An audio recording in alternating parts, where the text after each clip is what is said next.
Hi everyone. तो आज है मेरी भाभी की गोद भराई। हाँ, मेरी छोटी भाभी की। वैसे मैं इसको भाभी तो नहीं बोलती हूँ, रंजना ही बोलती हूँ। और आप सब भी जानते होंगे, यहाँ पे एकदम मस्त तैयार होकर के उतर गई थी। और सबसे पहले क्या हुआ ना, मैंने इसका जो ये राधा कृष्ण जी वाला जो था ना, वो मैंने थोड़ा सा उसका क्लिप से बंद था तो मैंने खोल दिया, बिकॉज हमें आगे जाके आँचल में काम पड़ेगा। सारी चीज़ें गोद जो भरती है वो आँचल में ही भरती है। यहाँ सब लोग गाना वाना गा रहे थे, एकदम मस्त सोहर भी गा रहे थे। उसके बाद यहाँ अनुष्का खड़ी थी और ये जो मिठाई वो पकड़ के खड़ी थी वो रंजना के मायके की थी। लेकिन रंजना की मम्मी नहीं आई थी, तो वो भी फ़र्ज़ मेरी मम्मी ने किया कि जो भी आंचल में देना था, तो माँ अगर आती तो माँ दे देती और उसके हाथ से सास भी देती, मतलब कि सास और माँ देती।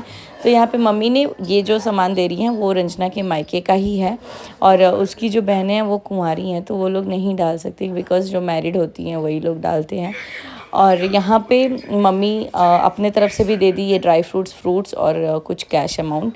बाकी जो साड़ी ये आपको प्यारा सा दिख रहा है वो मम्मी ने गिफ्ट किया था गोद भराई के लिए। तो बाकी उसके बाद से सब लोग एक एक करके स्टार्ट हुए। यहाँ पे आ गई मनीषा भाभी की मम्मी, यानी कि मेरी जो बड़ी भाभी हैं उनकी मम्मी। तो ये है नानी का फ़र्ज़ अदा की इन्होंने, क्योंकि यहाँ पे अगर मतलब इनको भी मम्मी ही बोलती है रंजना, तो देखा जाए तो सब लोग शामिल हो ही गए थे। फिर आ गई बारी मनीषा भाभी की। जैसे वो बैठी, पता नहीं माहौल एकदम रोना सा आ गया। जी हाँ, आप लोग जानते हैं कि इनकी शादी को भी करीब 6 साल हो चुके हैं और इनको अभी बेबी नहीं हुआ है, तो इस वजह से सब लोग थोड़ा सेंटी हो जाते हैं।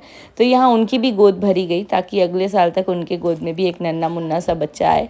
यहाँ मैं बोल रही थी सबको कि आप सिंदूर, मतलब अब तो रखा गया था वो पूजा रूम में, तो मैंने बोला आप टीका लगा के आशीर्वाद दे दो, आप आशीर्वाद दो। लेकिन मम्मी ने बोला कि नहीं दे दो, सब लोग नाक पे से लगाएंगे। फिर सोहर गा रहे थे तो मैं भी थोड़ा बहुत यहाँ डांस कर ली। उसके बाद तो हम लोगों ने बहुत सारी डांस की। एक नन्हा सा मेहमान आने वाला है, फिर सारी बहनों ने, भाभी ने, हमने सबने मिलके थोड़े बहुत डांस किए, बिकॉज़ हम लोग ही तो हैं जिनकी वजह से चाची और बुआ सब लोग आएंगे। तो यहाँ पे मैं और भाभी तो थक ही नहीं रहे थे, क्योंकि हमें फ़ील कराना था रंजना को बहुत ही स्पेशल। क्योंकि गोद भराई बार बार होती नहीं है जीवन में, हम 1 या 2 बार माँ बनेंगे, है ना, ज़्यादा से ज़्यादा 3 बार बनेंगे। क्योंकि अब ऐसा माहौल चल रहा है ना कि लोग 2 बच्चे 1 बच्चे पे ही बोल रहे हैं बस। तो मैं चाहती थी ये पहली बार हो रही है और पहली बार माँ बनने का एहसास बहुत ही अनोखा होता है। तो रंजना को सब बहुत स्पेशल फील हो। हालांकि वो डांस नहीं कर सकती थी, लेकिन फिर भी हम लोग उसके बिहाफ पे डांस किया। और ये रहा मेरा मिनी व्लॉग, यहीं पे करती हूँ।